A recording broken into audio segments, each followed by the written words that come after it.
Еще раз о том же. Вирус не отступает, но мы его не боимся. Как жили вольно, так и живем. Эгоизм, равнодушие, притупление инстинкта самосохранения. Как еще назвать поведение тех, кто не чувствует трагедию уходящих друзей, родственников, соседей, убиенных ковидом?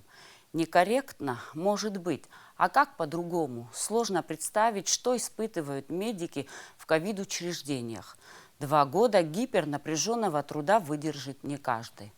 Добрый вечер. В очередной раз в студии Абхазского телевидения мы поговорим об эпидемиологической ситуации. Для того, чтобы обсудить ситуацию с COVID-19, мы пригласили в студию министра здравоохранения Эдуарда Бутба, заместителя директора по научной работе НИИ экспериментальной подологии и терапии, а также помощника министра здравоохранения Алису Матуа и главврача Гагарской больницы Индиру Арсали. Здравствуйте. Сразу же хочу передать слово Эдуарду Валерьяновичу, который лучше любого эксперта расскажет о ковид-ситуации в нашей стране. Эдуард Валерьянович, какова ситуация? По моей информации, ситуация ухудшилась, причем во всех районах. С чем это связано? Действительно, ситуация с распространением коронавирусной инфекции в Республике Абхазия остается сложной. На данный момент действительно во всех районах отмечается рост больных, ухудшилась ситуация, эпидобстановка очень сложная. Рост больных присутствует во всех районах. Вот сегодня мы в эту студию должны были приехать в большем составе. Должен был приехать главный врач инфекционной больницы Астамургуния, с Гудаутской больницы, с Тварчала, с Ачамчира. Но коллеги не смогли подъехать, потому что на сегодняшний день, в данный момент, идет наплыв больных. Больные поступают, и принято решение, чтобы коллеги наши остались в лечебных учреждениях, непосредственно зашли в красную зону и начали заниматься тяжелыми больными. Вот ситуация на самом деле очень сложная и тревожная. Я это говорил неоднократно. Мы все это неоднократно обсуждали и говорили, что после свадебных мероприятий, торжественных мероприятий, которые проходят у нас в республике, больные через несколько дней после этих торжеств поступают в наши лечебные учреждения уже достаточно в тяжелом состоянии. И вот эта вот тенденция после свадеб, после мероприятий, широко, когда еще, к сожалению, поминальные мероприятия проводятся, вот это все приводит к росту заболеваемости. И вот мы на сегодняшний день отмечаем, что в республике отмечается действительно рост больных, и больные поступают в наши лечебные учреждения достаточно тяжелые. Есть информация, что в Ачамчирском районе семьями болеют, да, и семьями лежат. Это верно. Вот мы общаемся с руководителями наших структурных подразделений. Буквально несколько дней назад из 80 тестов, которые были проведены в Ачамчирском районе, более половины положительных. Люди поступают с семьями. Есть информация, что 3 семьи после определенных мероприятий поступили в лечебное учреждение, наблюдаются у наших докторов. Мы знаем, что в деревнях проводились, к сожалению, свадьбы, запреты, вот они игнорировались населением, и это все приводит к вот таким тяжелым последствиям, о которых мы, к сожалению, неоднократно предупреждали, что этого делать не надо. Все медицинское сообщество говорило об этом, и сегодня вот хотелось бы, наверное, опять к населению обратиться, чтобы соблюдали все меры, потому что очень ситуация достаточно сложная и тревожная. Мы прогнозировали эту ситуацию. Индира Артемовна, какова ситуация у вас в Гагарском районе? В Гагарском районе, как и во всех остальных районах, естественно, наблюдается прирост пациентов. На сегодняшний день у нас по данным Республиканской СС-лаборатории выявлено 4637 пациентов. Активных у нас сейчас 305. Это люди, которые получают амбулаторное лечение на дому. В стационаре лежит 20 человек. Вот. Если говорить, допустим, сейчас о темпах вакцинации, да, у нас, конечно, очень низкие темпы вакцинации. Наверное, как и в принципе по всей стране. У нас в районе, в Гагарском районе население 40 тысяч. Провакцинировано полностью, да, 1314 человек. И спутник ВИП первый компонент сейчас получили 222 человека. Это всего лишь 3% от общего числа населения. Это недостаточно. Вот в этой связи я бы хотела отметить, что любая пандемия, она имеет свой жизненный цикл. И если не вмешиваться и предоставить, чтобы это прошло естественным образом, да, тогда мы можем обратиться к истории. У нас была в 20 веке, в начале 20 века пандемия испанского гриппа, все знают, да. В тот период переболело по разным источникам 500-600 миллионов человек. Из них умерло до 100 миллионов. Это 5% от населения тогда планеты. Вот если привести, взять эти цифры, да, и подумать о том, что может быть, если пойдет по худшему сценарию. Ну вот у нас население республики 250 тысяч. 250 тысяч, и если мы возьмем 30% зараженности, да, это будет 75 тысяч у нас на сегодняшний день, по данным республиканской СС-лаборатории, опять же, 35 тысяч 834 пациента. Да. И летальность у нас будет 12,5 тысяч. Это по самому худшему сценарию. То есть мы должны быть готовы к разным вариантам. Да? Если пойдет по худшему сценарию, конкретно для Гагарского района, где население всего лишь 40 тысяч, это будет летальность 2000 человек. Вот сегодня у нас 86 человек, 86 летальных случаев. Вот представьте, 2000 для Гагры. Мы будем каждого второго знать. Это будет каждый второй рядом сидящий. Об этом, я думаю, что население должно немножко подумать, потому что есть методы борьбы, да, против пандемии. Какие методы борьбы? Методы борьбы против пандемии, на мой взгляд, это карантинные меры, это вакцинация. Другого не придумано, не дано. То, чем мы сегодня пытаемся заниматься, это врачебное сообщество. Мы всего лишь пытаемся вырвать чью-то жизнь, сохранить чью-то жизнь и всего лишь. И причем мы это делаем уже из последних сил. А нам в этом плане помощи от населения мы не видим, по крайней мере, потому что до сих пор у нас есть люди, которые не верят, есть люди, которые говорят, что применяя вакцины можно... Некоторые честно признаются, что они боятся. При этом, когда пытаешься спросить, от чего конкретно, люди не могут объяснить, чего они боятся. Потом некоторые говорят, что это приведет к каким-то заболеваниям, к бесплодию, разного рода. В этой связи, знаете, ни у кого нет машины времени. Да? Мы не жили 10 лет вперед. То есть мы не знаем, у нас нет отдаленных результатов. Ни у нас, ни у тех, кто говорит, что это будет. Да? Нету отдаленных результатов. Нет каких-то научно доказанных, каких-то статистических данных, что вот это к этому приведет. Да? Производитель нам не дает, что такое может быть. Тогда у меня вопрос, откуда эти данные? Если есть источник и достоверный источник, мы бы тоже послушали. Но у нас сегодня есть COVID-19, именно сегодня. И именно сегодня умирают люди. И, по-моему, по крайней мере, я могу говорить про свой район, про Гагарский, да, уже нет семьи, куда эта беда не пришла. Это касается и меня, моих близких. Мы все уже, у каждой семьи есть потери. Сколько нужно времени, чтобы мы поняли, что это такое? Я извиняюсь, а есть какая-то тенденция, допустим, после выходных какой-то всплеск, или же все как-то ровно? Нет, у нас каждый свадебный случай, да, каждое массовое мероприятие, за ним следует обязательно всплеск.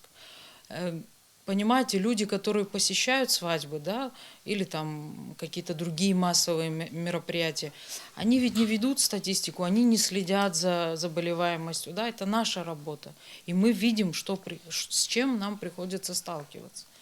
Люди, которые попадают в стационар, даже среди них есть и молодые, которые ни за что не принимали никакие рекомендации по каким-то карантинным мерам, да, рекомендации по вакцинации, ни за что.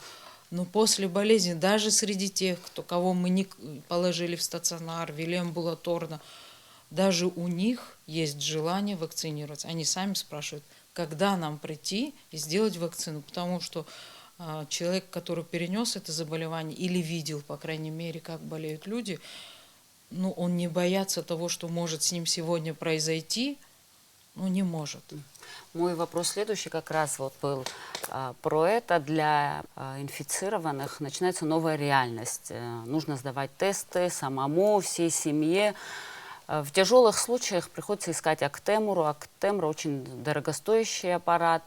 Даже если есть деньги, его сложно достать. А как вот сами пациенты, которые лежат, у них происходит вот, да, вот сказали, что переоценка ценности, они уже потом по-другому начинают, да, смотреть на все это? Однозначно. Да, вот буквально даже позавчера показывали ваш репортаж абхазского телевидения с красной зоны в Гудаутском госпитале, и одна из пациенток сказала о том, что супруг ее вакцинирован, она не вакцинировалась, и она жалеет об этом. И таких пациентов много. То есть в основном сегодня, вот если были бы и другие наши коллеги, которые непосредственно с этим сталкиваются, они бы сказали, что каждый первый практически пациент, лежащий в стационаре, это не вакцинированный пациент. Вакцинированы у всех на слуху, и каждый задает один и тот же практически вопрос: а что, после вакцинации можно заразиться? А разве кто-то говорил, что после вакцинации можно не заразиться? Ведь вся цель вакцинации в том, чтобы суметь не дать человеку тяжело перенести заболевание, создать ему иммунитет путем вакцинации. Ни одна вакцина в мире не может абсолютно защитить человека от заражения естественным возбудителем, потому что любой иммунитет, даже самый сильный, можно прорвать, если человек столкнется с высокой концентрацией возбудителя. Мы должны это понимать. И цель вакцинации – это создание коллективного иммунитета. И когда у нас будет этот коллективный иммунитет, в целом всем станет легче. Не нужны будут те меры карантинные, которые мы и так пренебрегаем, к глубокому сожалению. Но хочется же вернуться к прежней жизни все-таки. Давайте поможем друг другу. Одно медицинское сообщество, поверьте, с этим не справится. 2 года работать в таком режиме, извините, но мы тоже не железные. И мы просим и призываем наших граждан к пониманию, к помощи. Только вместе, дружно мы справимся с этим. По данным Минздрава, с 18 по 29 ноября вакциной «Спутник Ви» привились 780 человек. Общее число вакцинированных в Абхазии – 12 491 человек. Препаратом «Спутник Лайт» привились 5211 человек. Это мало. Если вы позволите, я скажу действительно.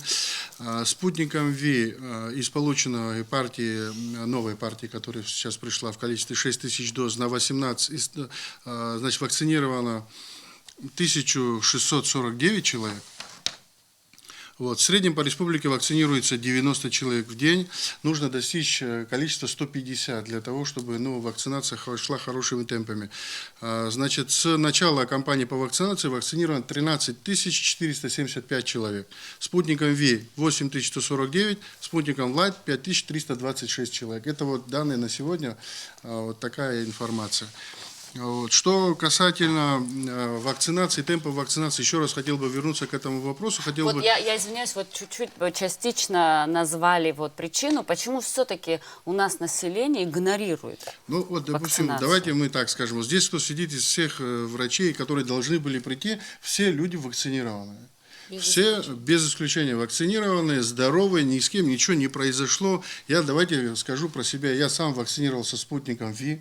Провакцинировал свою маму, которой 74 года, дядю, которому 86 лет, все живы, здоровы. Очень много родственников вакцинировалось, друзей, товарищей. Никаких проблем с осложнениями нету. Что будет через 10 лет, мы не знаем. Давайте подумаем, что нас ждет сегодня и завтра. Потому что вот такие темпы вакцинации, когда люди попадают в лечебное учреждение, и когда они тяжело переносят эту болезнь коварную, и невакцинированный человек погибает, у нас 539 летальных случаев в республике, это очень серьезные цифры, даже один человек, потеря одного человека для наших граждан, это трагедия. Понимаете, у нас вот такие цифры, вы посмотрите на людей, которые погибают, возраст их, очень возрастные категории граждан, к сожалению, погибают, да, потеря человека, неважно какого возраста, все равно это трагедия, но люди, которые посещают массовые мероприятия, потом приходят домой, не зная, что они заболели, там, допустим, заражают людей, и потом погибают люди. К этому тоже надо как-то более внимательно отнестись. Я не знаю, мы здесь все в Абхазии проживаем, Сергей Сапцов, Почарах. Я допустим, никуда не хожу. И меня заставить пойти на какую-то свадьбу, практически невозможно. И человек, который сегодня, зная, что там может быть человек, который заболел или там болеет и заразится, и все равно идет на это мероприятие, и потом приходит в семью, приходит в коллектив, наверное, это неправильно, давайте себя беречь. Я хочу отойти от этих каких-то вот таких вот почему-то формальных. считается, если не пойти на свадьбу, бхащароп. Бхащароп. Когда бхащароп, а когда лежит человек в больнице, и крайне тяжелая ситуация у него, и потом все же родственники звонят, и ищут препараты, спрашивают состояние больных, это как? Давайте мы, может, не пойдем на праздничные мероприятия, подождем какое-то время, когда пройдет эта пандемия, а потом в большей силе все это дело отметим, когда все это уже придет на свои круга, как это было раньше, когда мы не носили масок, когда мы спокойно ходили на те или иные мероприятия. Сейчас, зная, что мы придем на то или иное мероприятие, и человек там заболеет, как он должен туда пойти? Давайте говорить открыто. Это разве не так?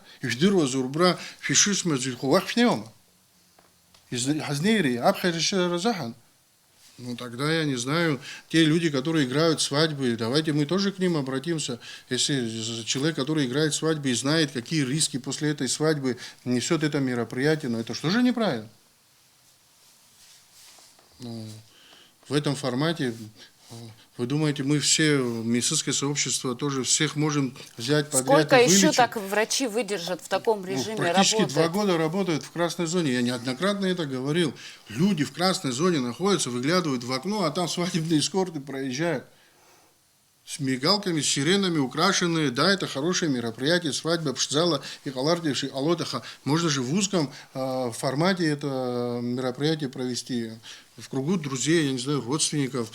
Молекулярно, да? Да, так, когда это делается на 200, на 300, на 400, там и высшее количество народу, и потом мы знаем, что они поступают в наши лечебные учреждения. Мы после этих свадеб уже знаем практически, кто куда поступит, и мы уже готовимся к тому, что наплыв будет. Это уже никакой не секрет, это уже реальность, которую мы ожидаем. Но, к сожалению, ожидается, что после новогодних праздников число заболевших увеличится. Вернемся к вот этому вопросу вашему. Сейчас, насколько мы информированы, новогодние корпоративы должны проводиться, рестораны, свадебные, там, не свадебные, а заведения, которые предоставляют там эту услугу, там, где можно отдохнуть, торжественные мероприятия провести, они забронированы. Я полагаю, Давайте что да. не будем друг друга обманывать. Я полагаю, Забронированы. что да. Давайте как-то обезопасим себя. Я обращаюсь к хозяевам этих, как говорится, заведений. Понятно, что там какая-то финансовая составляющая есть и так далее, это все мы понимаем, но здоровье наших граждан, наверное, важнее всего этого, финансового составляющего. И те люди, которые планируют какие-то мероприятия и торжественные, и свадебные, давайте их перенесем на какое-то время, когда все это утихнет. Мы же волнообразно все идет. Мы сейчас прошли какой-то спад определенный, да, а сейчас будут новогодние праздники, будут новогодние корпоративы. Когда нам говорят, что 10 человек мы соберемся, 20 там, или 50 и больше не будем собираться, после 3-го стакана мы все очень кучно друг друга приближаемся друг к другу и начинаем говорить тосты, и забываем и о всех болезнях и так далее, а потом уже все это наслаивается. Мы же, давайте не будем вводить в заблуждение никого из здесь присутствующих, мы же знаем, о чем мы говорим. Так нельзя. И люди, которые сегодня находятся в красной зоне, спасают больных. Вот сейчас, вот давайте вот реальный пример. Вы же все присутствовали при моем разговоре с главным врачом инфекционной больницы Астамур Угони. На данный момент человек почему не смог прийти? Потому что два тяжеленных больных находятся в условиях реанимации, они оказывают реанимационную помощь там, в условиях инфекционной больницы. Поэтому наш коллега не смог сегодня прийти. Поэтому коллеги, которые в Тхварчалах находятся, Лали Тамазовна не смогла прийти, Мадонна Карбеевна не смогла прийти, Хаджират Ливарсович тоже, наплыв больных. Мы сегодня обсуждали с руководителями. Гудаутский ковидный госпиталь начинает планово наполняться, как это было в июле месяце. Мы открываем дополнительное отделение. Сегодня уже будет сформирована бригада дополнительная для того, чтобы дополнительное еще отделение в Гудаутском ковидном госпитале сегодня было открыто. А это на 30 человек. Поступают же больные. Вот я вам сейчас предоставлю информацию по количеству людей, которые ежедневно у нас поступают в наши стационары. Вот на данный момент, на сегодня, 209 человек находятся у нас в наших лечебных ковидных учреждениях. 209 человек.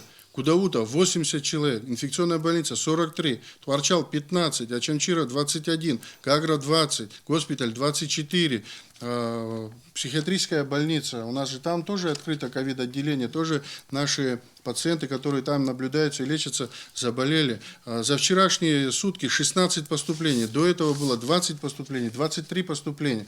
Какой-то момент был, когда количество поступлений было меньше, сейчас все это увеличивается. Вот в Гудаутах 33 тяжелых, 47 средней тяжести. Понимаете, в инфекционной больнице 15 тяжелых, 28 средней тяжести. И так вот по всем нашим лечебным учреждениям. А сейчас мобильный военный госпиталь, вы знаете, какую помощь он нам оказал, находясь здесь, на территории Республики Абхазия, в самое сложное время. Колоссальную помощь нам оказали российские наши коллеги, за что им огромная просто человеческая благодарность. Госпиталь Министерства обороны Российской Федерации с 19 августа уже начался прием больных. Вот сегодня на данный момент состоит 24 человека там, в условиях реанимации 2 пациента. Вот выбыло нарастающим итогом 649 пациентов. Выписано 528, переведено 38. На амбулаторно более 1160 человек было обслужено на территории Российского военного госпиталя. ПЦР-диагностика проведена 4350 пациентов. К сожалению, умерло 60 пациентов. Понимаете, это вот такие цифры. Колоссальная работа была проведена, еще раз говорю, нашими российскими коллегами. И сейчас они должны уехать на место своей постоянной дислокации. Я, насколько владею информацией, 15 декабря они уже уезжают. Поэтому вся нагрузка опять ляжет на наше абхазское медицинское сообщество. И мы будем так же, как и в те пиковые месяцы июля-августа нести всю нагрузку на себе. Да и мы ее и будем нести. Никто не говорит, что мы ее не понесем. Просто какова будет цена потерь, понимаете, когда мы говорим, а наши граждане нас не слышат. Давайте сейчас прервемся на небольшой ролик, потом вернемся в студию.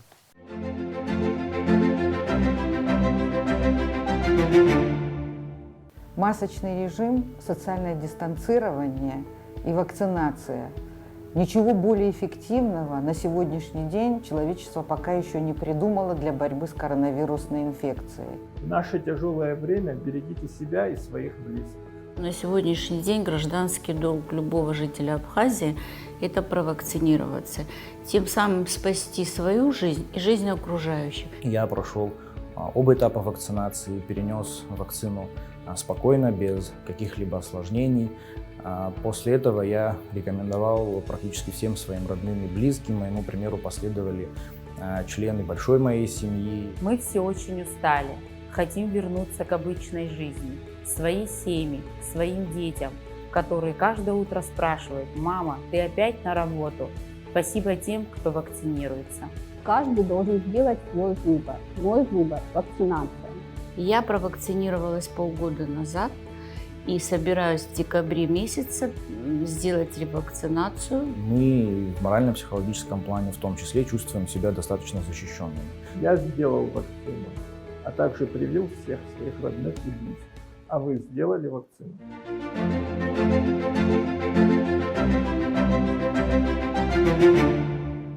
Вот в интернет-ресурсах зачастую звучат мнения, что нельзя делать прививки, антипрививочные такие мнения, и это озвучивают врачи. И вот как на это реагировать? Видимо, вот это все и вводит в заблуждение населения.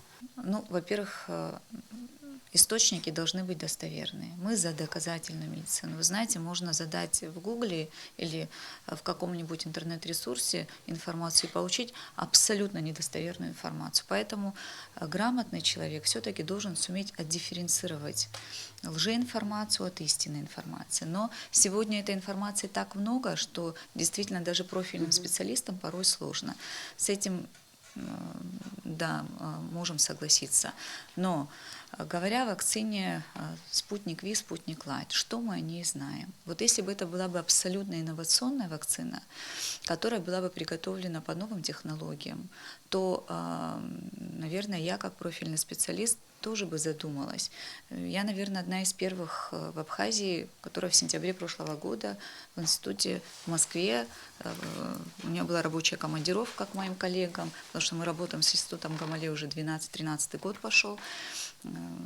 Вот провакцинировалась более года тому назад, не боясь абсолютно. То есть у меня не было никаких страхов не потому, что я такая бесстрашная, потому что те данные, которые даже на тот момент мы имели, для меня это были весомые данные, когда я понимала, что в плане безопасности она безопасна, а это первично всегда для вакцины. И второе, она эффективна. Насколько она эффективна, на тот момент я не понимала. Но время показывает, что она, в принципе, действительно достаточно эффективна. То есть первый вопрос всегда, вот мы в нашей научной лаборатории, в нашем институте уже многие годы занимаемся доклиническим испытанием вакцин. Первичный вопрос – это безопасность. Второй – это иммуногенность, да, насколько эффективна вакцина. Но первое всегда стоит безопасность. Да? То есть вакцина перед тем, как выйдет в свет, она должна пройти все этапы. Мы знаем, что в случае с тем же спутником, это первая вакцина в мире, и она была выпущена до того, как третий клинический этап испытания был завершен. И в рамках чрезвычайной ситуации такое возможно. Это не первая вакцина, которая была запущена до того, как третий клинический этап испытания был завершен. Но давайте немножко об истории. Ведь векторные вакцины в Советском Союзе применялись с 50-х годов. Более того, вакцина, почему институт Гамалеи так вот быстро, в такие короткие сроки смог изготовить эту вакцину? Потому что была платформа, потому что на тот период уже 5 лет в работе была вакцина по вирусу Эбола. Огромное количество пациентов, это сотни тысяч людей, которые прошли клинические испытания по ней. А так как в той вакцине был использован та же технология, та же платформа, тот же 5-6 штамм вируса, аденовируса, то для меня, например, с использованием такой платформы вакцина уже вот в качестве «Спутник Ви» в плане безопасности не вызывала опасений. В плане эффективности были большие надежды, что она себя действительно оправдает, что мы сегодня увидим спустя 1,5 года. Да? Но год она уже практически в ходу. И если говорить о нашем личном примере, одно, когда ты имеешь практические рекомендации, методические рекомендации, но ничего никогда не сравнится с собственной практикой. Мы сегодня уже в этом вопросе тоже опытны. Через наши руки прошел далеко не один пациент. И мы можем сказать, что если говорить о каких-то побочных эффектах, они ни в коем случае не хуже, чем побочные эффекты от других зарекомендовавших себя вакцин. Это элементарные побочные эффекты в виде местных реакций, температуры, вялости, возможно, гриппоподобного состояния в первые сутки. Но разве не стоит потерпеть этот дискомфорт ради того, чтобы создать себе иммунитет и не болеть тяжело, либо не закончить плохо? В плане того, что обсуждается очень активно, и это мешает нашему молодому населению идти на вакцинацию, о репродуктивной активности, да, то, что это влияет на фертильность, и многие-многие другие несоответствующие действительности факты. Но здесь опять-таки давайте вернемся к доказательной медицине. Давайте, что в апелляцию вот могут сказать? Нет фактов. У нас, наоборот, есть много других фактов, когда люди уже вакцинировались и забеременели, уже имеют потомство, либо те, которые участвовали в клинических испытаниях, хотя они должны были бы по договору, они должны были, извините, предохраняться, но тем не менее не пошли на это, но благополучно забеременели. Эти факты есть, это все задокументировано, поэтому говорить о том, что эта вакцина влияет на репродуктивную активность и на фертильность той же женщины, и после вакцинации женщина не забеременеет, не сможет иметь детей. Это очень важный момент, очень важный аспект. Естественно, люди живут для того, чтобы иметь в будущем, продолжать свой род, да? Но нет фактов, достоверных фактов, свидетельствующих о том, что это действительно правда. Поэтому хочется перевернуть эту страницу все-таки. Но есть сброс вот этой негативной информации, которая не проверена. А есть ли, зафиксированы ли в Абхазии случаи летального исхода вакцинированных, наверное, скажем так, от вакцины нет, от вакцины, а люди вакцинированы, и их несколько человек. Это о каждом таком случае нам известно. Но сразу хочу отметить, что эти люди изначально были с очень отягощенным анамнезом. И если бы, то есть вот какую мы статистику на сегодняшний день имеем? Еще раз повторюсь, мы в начале разговора сказали, что вакцинированные пациенты, особенно двухкомпонентной вакцины, из тяжелых сегодня в стационаре у нас таких пациентов, к счастью, нет. Это факт, да, и давайте мы это очередной раз скажем нашим гражданам. Это говорит о том, что вакцина работает. Сколько семей, и наши граждане с этим столкнулись, и в моей семье такое было, когда кто-то успел провакцинироваться, а кто-то нет. И то есть это тесное общение в одной семье, ты находишься в красной зоне, считай, да, все выделяют, и тот, кто вакцинирован, не заражается. Либо заражаясь, переносит очень легко. Я лично заразилась от членов своих семей, будучи вакцинирована, и перенесла очень легко. Вы можете сказать, вы молодая.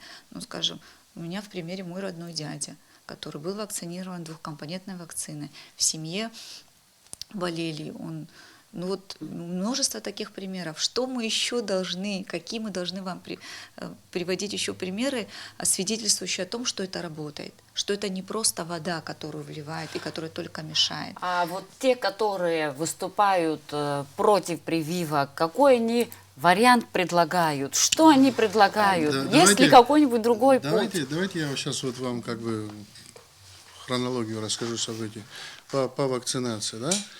В стране президент страны занимается тем, что просит и достает вакцину.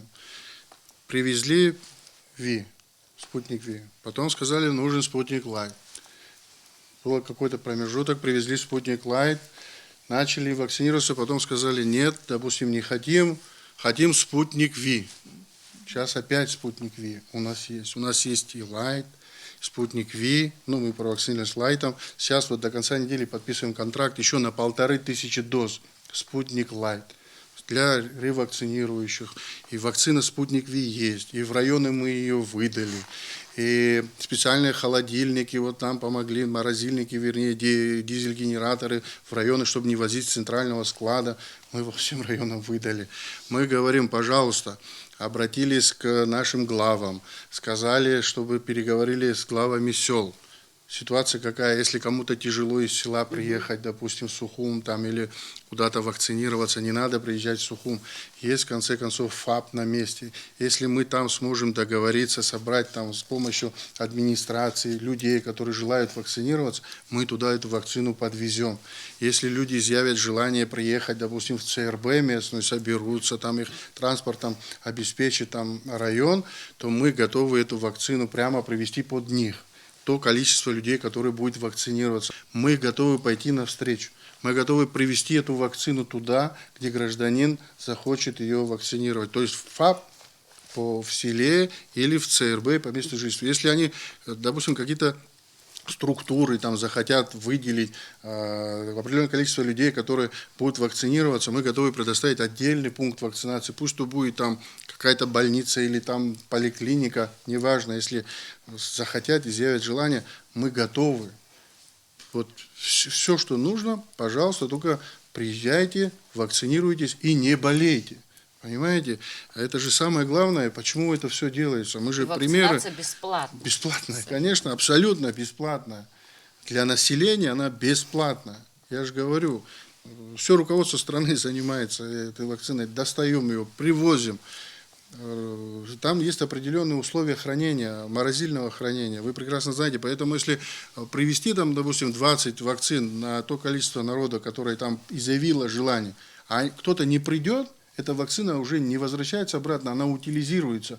Давайте мы тоже вот как-то в этом плане четко хотим наладить работу, чтобы не было потерь, потому что эта вакцина может понадобиться другим людям, которые изъявят желание вакцинироваться.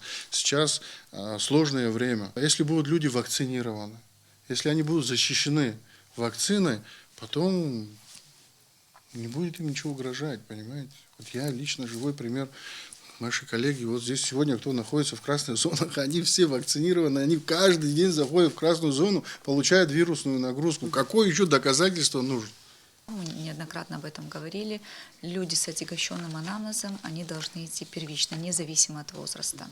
То есть это категории людей с диабетом, с ожирением, сердечно-сосудистыми заболеваниями, рядом других патологий, когда вот в период относительного здравия мы должны суметь их провакцинировать и защитить, потому что в случае, если они вне вакцинации все-таки столкнутся с естественным вирусом, это будет тяжелое течение, скорее всего, заболевания. Вот. Что касается других пациентов, то с 18 до мы и долгожителей наших вакцинировали. То есть у нас есть пациенты, вот представьте, если те пациенты, которым за 90, они прекрасно переносят. Кстати, вот пациенты, которым за 60, за 70, практически совсем не выражены, даже те минимальные побочные эффекты, которых боятся пациенты. В принципе, если говорить о возрасте, то у нас так вот практически равномерно разное население разного возраста вакцинируется сознательно. Но кто-то остается, к сожалению, до сих пор. 5226 пациентов обратились к нам в лечебное учреждение за помощью. Вот из них мы госпитализировали 1727 человек, пациентов. Это 33% от общего количества мы госпитализировали. Им понадобилось. Сразу хочу отметить, мы не госпитализируем, госпитализация начинается от КТ-2, то есть средние и тяжелые. Остальных мы ведем дома, даже если есть поражение легких, но они остаются дома на амбулаторном лечении. 33%. Теперь, возможно, если в количественном брать, это может быть не так много пациентов, и вакцинацию мы начали относительно недавно, да. Вот у нас в районе 1300, как я уже говорила выше, 1314 полный курс вакцинации прошли, кроме тех, кто сейчас еще не начали второй компонент вакцинации. Вот среди них к нам положительных, вот среди этих 1314 было 40 человек. 40 человек, которые вакцинированные, заболели. Это 3%. Где у нас 33? Где у нас 3%? Из этих 40 человек, 25 мы провели амбулаторное лечение. В стационар попали 15. Из них КТ-3 – 2 человека, КТ-2 – 13 человек. Но дальше еще интереснее. Значит, выписываются с полным выздоровлением, и причем среди них были люди с КТ-3, то есть это были родители наших сотрудников, да, с полным выздоровлением выписались 7 человек. 7 человек ушли 3-8% фиброза. Ни о чем практически. Понимаете? И ни одного летального случая. Да, 40 человек не так много, но иногда среди 40 у нас бывают и летальные случаи. Вот один человек у нас 15%, и сейчас у нас проходит реабилитацию, но ни одного летального случая. И, в принципе, мы их не переводили ни в какие-либо другие лечебные учреждения. Они не внушали нам опасений. И госпитализированные, особенно КТ-2, были только потому, что там были сопутствующие, другие сопутствующие патологии. Причем был сахарный диабет, онкология была, сердечно-сосудистый, шунтированный был пациент. То есть таких мы положили. И абсолютно спокойно протекало заболевание, и мы выписали их абсолютно спокойно. А вот если взять вакцинацию, да, вот если... Вот я уже выше говорила, или мы должны бороться, или же врачебное сообщество с помощью государства, потому что, как бы кто ни говорил, на самом деле лечебная помощь не хуже, чем в любом другом сопредельном государстве оказывается. И пациенты, мы с первого дня, да, занимались и переоборудованием наших отделений и так далее. Да?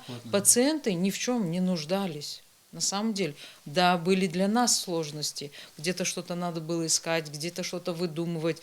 Иногда и сотрудников не хватало, да, но это были для нас сложности. Пациенты в целом получали все, да. Вот если возьмем Гагарский район, и мы получим хорошие результаты вакцинации, да, соблюдения карантинных, причем эти меры в наших условиях, они не являются сложными. У нас нет мегаполиса, у нас нет метро, у нас нет огромных торговых центров. Да, плотность населения такова, что это позволяет нам безболезненно пройти это все. Да. И посмотрим на процент госпитализации. Если даже 3%, то это будет 1200 человек. Если среди них будет летальность такая же, какая сегодня есть, сегодня у нас 1,8%, да, 1,5. это 1,5%, то это меньше 50 человек. Вот, Индира Артемовна, как раз вы заговорили сейчас, если вы позволите, по тому, как обеспечены наши лечебные учреждения. Вот у меня здесь справочка. Вот, на вчерашнюю дату, на 9 декабря 2021 года, закуплено и выдано биопрепаратов на сумму 52 миллиона 661 тысяча рублей. Это за 2021 год, не полный год. Значит, только Артлегии выдано 911 упаковок на сумму 44 миллиона 284 тысячи рублей. Актемры 112 упаковок на сумму 6 миллионов 803 тысячи рублей. Илсира 19 упаковок на сумму 1 354 тысячи рублей. И Хумира 3 упаковки на сумму 219 тысяч рублей. Да, сложная ситуация, но государство не смотрит ни на что. Все, что необходимо пациентам, все закупается. Начиная от кислорода, который практически, очень сложные были времена, и сейчас ни на одну секунду, еще раз повторяюсь, наши граждане не оставались без кислорода и не останутся. Для этого все делается, в первую очередь, руководством страны. Ежедневно докладываю президенту о ситуации по ковиду. Ежедневно докладываю премьер-министру. Рабочие моменты какие-то там, разные ситуации. Все в ежедневном формате докладывается. Да, есть сложности. Больные кислородозависимые. Понимаете, вот сейчас вот постковидные начинаются осложнения. Люди кислородозависимые, дышать им тяжело без кислорода. Вот сегодня у нас было там совещание, я докладывал руководству о том, что уже на территории республиканской нашей больницы города Сухум планируем еще увеличивать кислородные точки для того, чтобы наши граждане, которые нуждаются в кислороде, по домам же тяжело это все там осуществить, поэтому на базе вот наших лечебных учреждений мы сегодня вот проговаривали эту тему, что будем увеличивать. Это все накладно, но это на финансовую сторону никто не смотрит. Все обеспечивается, все потребности, которые заявляет Минздрав. Спасибо Министерству финансов, вице-премьеру. Вот иногда, конечно, мы там ругаемся, но в хорошем смысле рабочие моменты, да, отказа нет. Да, у них тоже они работают с цифрами, у них там свое видение, но именно по ковиду, по лечению наших граждан вообще никаких, помимо того, что ковид, еще успеваем, обращаем внимание на наши внутренние проблемы по оборудованию, по оснащению, по коллективу, Но еще по же есть и персоналу. другие заболевания, Но никто которые же, кроме никуда не ковида, ушли. ничего не отменял, понимаете? Вот есть масса вопросов помимо ковида. Кто отменял и тот же аппендицит, и ту же хирургическую патологию, кто отменял, допустим, сердечно-сосудистую, онкологические проблемы.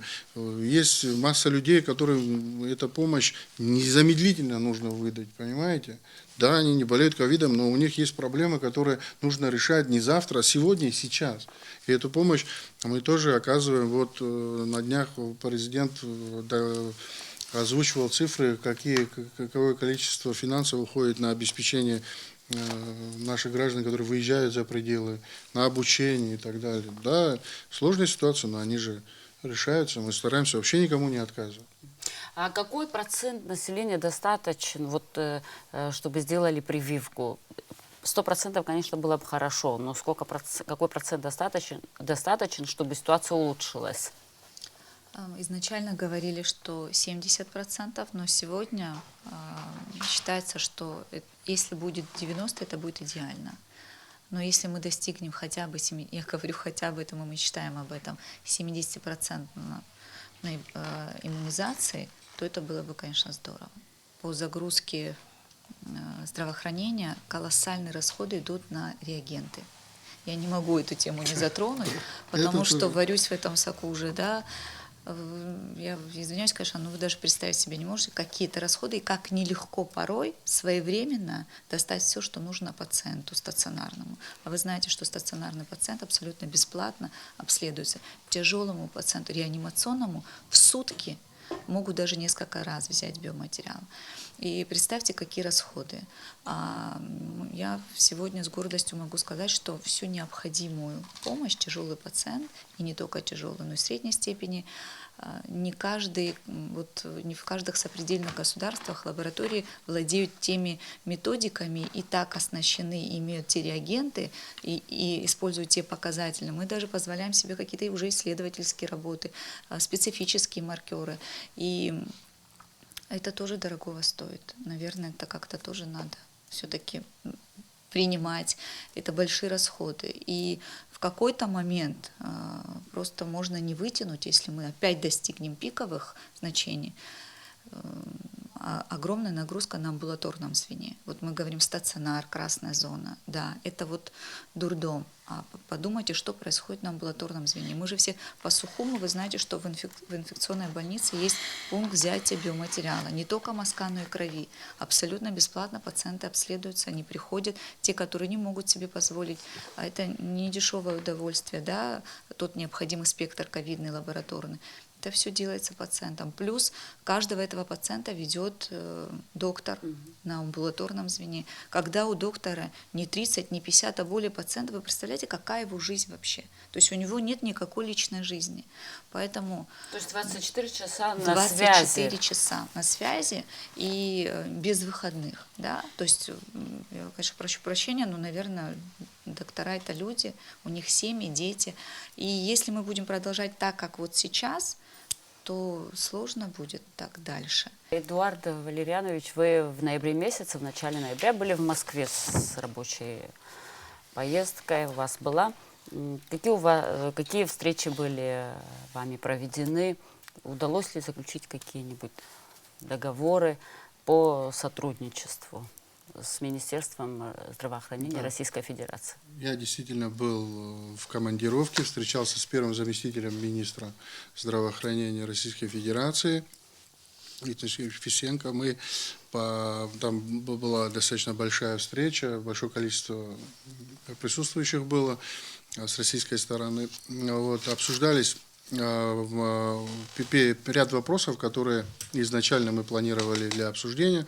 Значит, вопрос по QR-кодам, которые здесь в Абхазии были реализованы. Эти QR-коды Вот, значит, мы знаем, что в Российской Федерации есть определенные ограничения для входа в те или иные, допустим, там рестораны там, или кафе. Вот, допустим, в аэропорту были ограничения, там нельзя было зайти без QR-кода для того, чтобы попить там кофе и так далее. Я предъявил свой QR-код. Во-первых, я этот QR-код, мы здесь, его после того, как я вакцинировался, сгенерирован был QR-код. Вы все прекрасно знаете, что компания Mobile нам помогла и сделала эту платформу, за что еще очередной раз спасибо. С этим QR-кодом я его предоставил, меня пропустили. Я выпил кофе.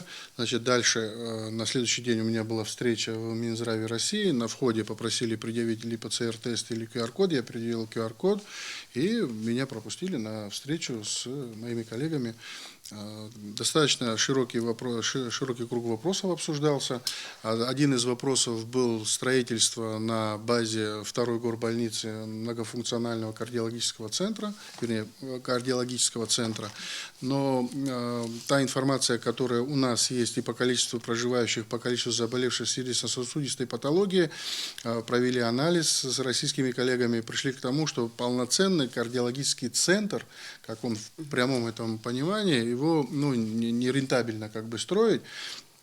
И мы уже пришли к тому, что, наверное, будет правильным открыть востребованное отделение для именно наших граждан, которые вот сегодня мы здесь не можем осуществлять те виды лечения. Речь идет об открытии кардиохирургического отделения, речь идет об эндоваскулярной хирургии в целом, отделение постинсультных наших граждан, которые получают такие такие заболевания, восстановительное лечение, реабилитационное отделение, которое по факту нет, и отделение лучевой диагностики. Мы договорились, что будет сформирована рабочая группа из состава Минздрава России с привлечением специалистов Краснодарского края, потому что у нас сопредельная территория с Краснодарским краем, наши граждане, многие едут туда, чтобы не было там дублирования, и представители Минздрава Краснодарского края тоже будут включены в эту рабочую группу. Они приедут сюда, я думаю, уже это будет в следующем году, и на месте уже непосредственно в виде рабочего совещания выедем на место, посмотрим, обговорим все текущие потребности, они своими глазами посмотрят вторую горбольницу, там есть действительно над чем работать, и очень есть непростая ситуация в плане ветхости здания, именно основных корпусов второй горбольницы. Но это рабочая группа, после того, как она будет сформирована, с нашей стороны, со стороны Минздрава также будет представлена рабочая группа, мы уже все обсудим, я думаю, потом мы уважаемым гражданам все это озвучим, скажем. Это один из таких вопросов, которые мы обсуждали. Далее обсуждался вопрос о дорогостоящих препаратах. Я обратился к моему коллеге с просьбой о том, что изыскать возможность для Республики Абхазия Актемра, Артлегия и Илсира. Они попросили ежемесячную нашу потребность. Мы сейчас ее предоставили. Ждем информацию от российских коллег.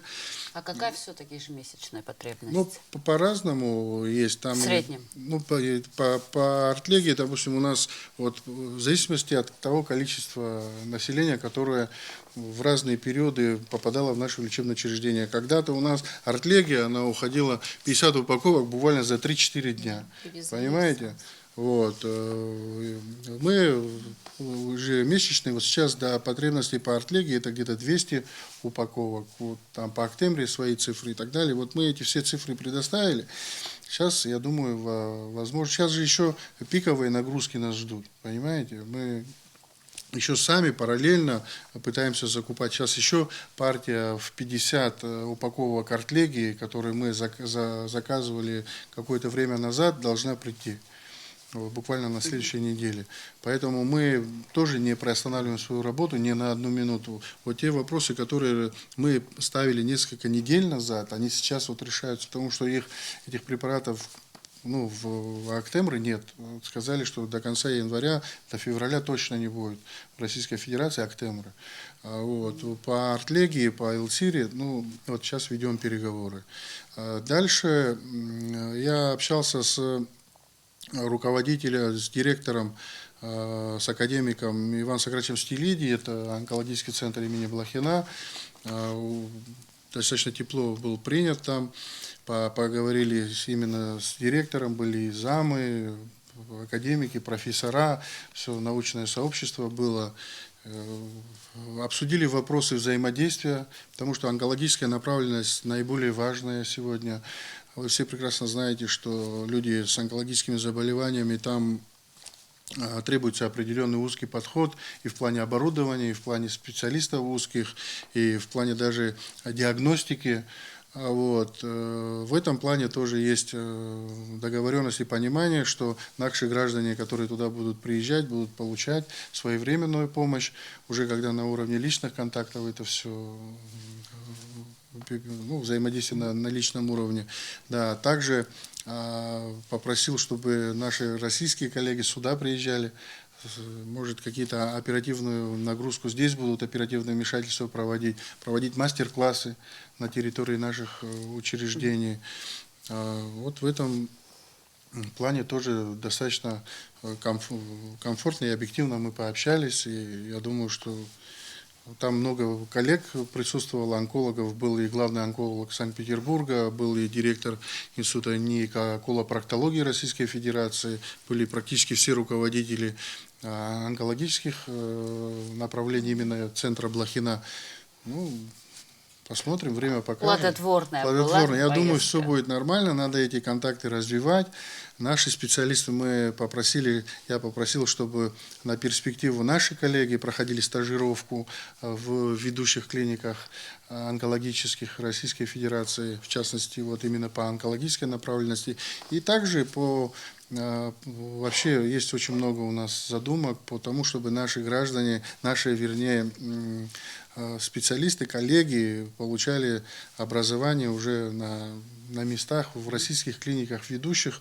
Мы сейчас ведем переговоры с Краснодаром, с Первой краевой больницей, Центром грудной хирургии. Хотим, чтобы наши коллеги, тоже вот хирурги, поехали туда, допустим, другие онкологи поехали в онкологические центры на повышение своих знаний и уровня.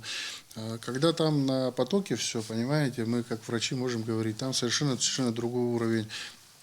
Надо подтянуться, да, врачи свою квалификацию повышают и поддерживают уровень. Поэтому и по детской сейчас, по нозологии по детской тоже в этом направлении работаем. Стараемся охватить все сферы, но это не за один день, это невозможно. Поэтому планомерно, спокойно будем идти к этой цели. И я думаю, что должно все у нас получиться и получится. Дальше была встреча с московской абхазской диаспорой, которая никогда не остается в стороне от проблем, которые происходят у нас на родине. Тоже плодотворно пообщались, они тоже всегда готовы помочь и стать рядом с нашим народом, как и всегда они это делали. То есть достаточно такая поездка, она у меня первая, и я думаю, что постепенно будут еще другие поездки. Сейчас есть планы и в другие научно-исследовательские институты посетить. Там, допустим, вот просто у меня не получилось, но хотел бы просто пообщаться с руководством, я их просто знаю, не из Склифосовского города Москвы, а там ряда других учреждений научной направленности, для того, чтобы взаимодействие было более широко с Республикой Абхазия. Понятно. Мы, наверное, уже будем завершать нашу беседу, и все-таки хотелось бы, чтобы вы еще раз обратились к людям, к населению и призвать их вакцинироваться. В прошлом году я и мои коллеги, много человек, которые должны были продумать новогодние праздники, обеспечить лекарственными препаратами, СИЗами, которых в тот период было очень мало, да, просто-напросто не смогли дома устроить праздничный ужин для своей семьи. Понимаете, и в таком режиме люди жить могут короткое время, но и ты живешь в этом режиме, а население живет в своем другом режиме. Так не бывает. Давайте, пожалуйста, объединим усилия, начнем вакцинироваться.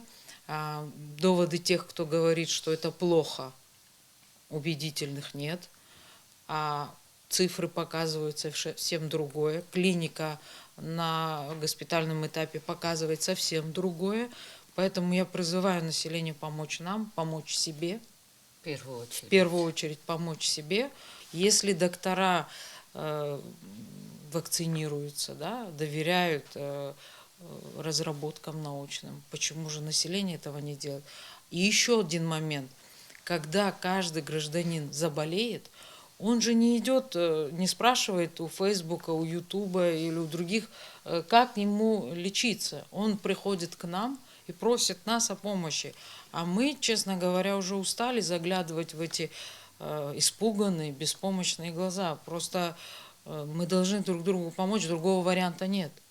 Поэтому в этом плане я очень прошу. И я, честно говоря, своих близких и родных и не спрашиваю. Я просто говорю, в какое время и куда подойти, чтобы привиться.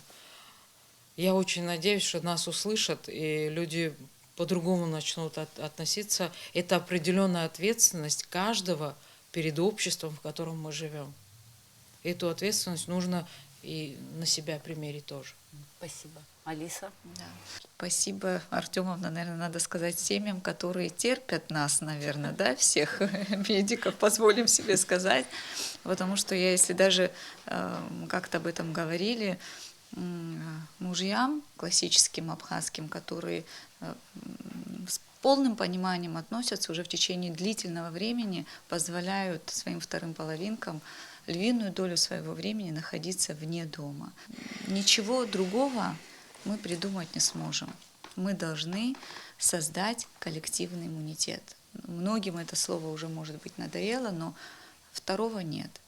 Для этого давайте не пойдем по пути естественной иммунизации, когда будут слишком много летальных исходов. Посмотрите, скольких старших мы потеряли. У нас в коллективе уже нет бабушек, практически дедушек.